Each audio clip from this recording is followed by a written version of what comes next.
আসসালামু আলাইকুম রহমতুল্লাহি ওয়া বারাকাতুহু। প্রিয় দর্শক সবাই কেমন আছেন? আশা করি ভালোই আছেন। আজকে আমি বাটার স্কচ ফ্লেভারে 2 পাউন্ড আবারও একটা কেক নিয়ে চলে এলাম। এই কেকটা হচ্ছে হার্ট শেপের। তো বন্ধুরা, এই কেকটা হচ্ছে আমার পুচকুর বান্ধবীর শুভ জন্মদিনের।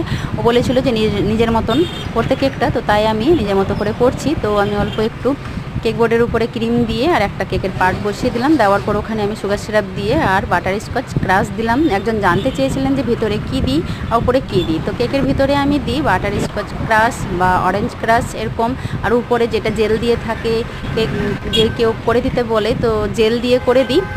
তো বন্ধুরা, এরকম আমি দেখুন 3-4 রকমের কালার দিয়ে কেকটাকে ডিজাইন করে নিলাম। কেকটা কেমন হয়েছে? তো আজকের আমার এই 2 পাউন্ড কেকের ভিডিওটা ভালো লেগে থাকলে চ্যানেলটাকে সাবস্ক্রাইব করে পাশে থাকা বেল আইকনটা প্রেস করে রাখবেন। বেশি বেশি করে সবাই শেয়ার করবেন। ভিডিওটা ভালো লাগলে একটা করে অবশ্যই লাইক দিবেন। আর আমার তরফ থেকে অনেক অনেক মেহেক তোমাকে শুভেচ্ছা জন্মদিনের। ভালো থেকো, সুস্থ থেকো। আবারও দেখা হবে। আল্লাহ।